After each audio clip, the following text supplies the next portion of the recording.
সূরা আল কাহাফ কেন নাজিল হয়েছিল জানেন?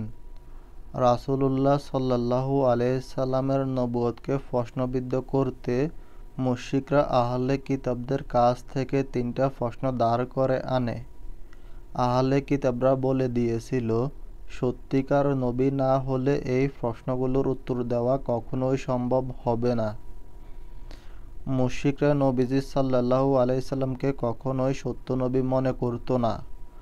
তাদের ধারণা ছিল এই প্রশ্নগুলোর উত্তর মুহাম্মদ সাল্লাল্লাহু আলাইহি সাল্লাম কখনোই দিতে পারবে না এবং তিনি যে আল্লাহর নবী নন সেটা সকলের সামনে প্রমাণ হয়ে যাবে। প্রশ্ন ৩টা ছিল: ১. গুহার সে বালকদের ঘটনা কি ঘটেছিল তাদের ভাগ্যে? আসহাবে কাফের ঘটনা। ২.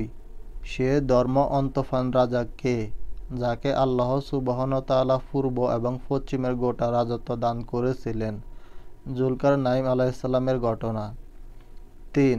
রূহ কি? আমরা জানি মুশরিকদের উত্থাপিত এই প্রশ্নগুলোর জবাব দিয়ে সূরা আল কাহাফ সহ আল্লাহ সুবহানাহু ওয়া তাআলা জিবরাইল আলাইহিস সালামকে নবীজি সাল্লাল্লাহু আলাইহি সাল্লামের কাছে পাঠান।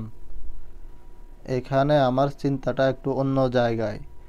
যদিও ষড়যন্ত্র আর কূটচালের অংশ, তবুও মুশরিকরা আল্লাহ সুবহানাহু ওয়া তাআলার কাছে জানতে চেয়েছিল কেবল ৩টা ঘটনা।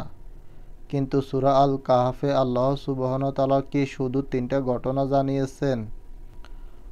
মুশরিকদের উত্থাপিত ৩টা প্রশ্নের জবাব তো দিয়েছেনই, সাথে সূরা আল কাহাফে আল্লাহ সুবহানাহু ওয়া তাআলা আমাদেরকে আরও ২টো বাড়তি ঘটনা জানিয়েছেন। ১. সে ২ বাগানের মালিকের ঘটনা, যে অঢেল সম্পদের মালিক হওয়ার পর আল্লাহ সুবহানাহু ওয়া তাআলাকে ভুলে গেল এবং ধ্বংস হল। ২. মূসা আলাইহিস সালাম এবং খিজির আলাইহিস সালামের ঘটনা। এই বাড়তি ২ ঘটনার কথা কিন্তু মুশরিকরা জানতে চায়নি, তথাপি আল্লাহ সুবহানাহু ওয়া তাআলা অনুগ্রহ করে জানিয়েছেন আমাদের। হোক না তারা আল্লাহর দ্বীনের অকল্যাণ কামনা করে প্রশ্নগুলোর জবাব চেয়েছে, কিন্তু উত্তর দানের বেলায় আল্লাহ সুবহানাহু ওয়া তাআলা কিন্তু তার স্বভাবসুলভ বদান্যতা ঠিক ধরে রেখেছেন। তারা জানতে চাইল ৩টি ঘটনা, আল্লাহ সুবহানাহু ওয়া তাআলা জানালেন 5টা। মুশরিকদের চাওয়ার বিপরীতে যদি আপনারাও বাড়তি দিতে পারেন, বাড়তি জানাতে পারেন, হাজার গুনাহ করলেও আমরা তো তারই বান্দা, আমরা তো তাকেই দিন শেষে সিজদা করি।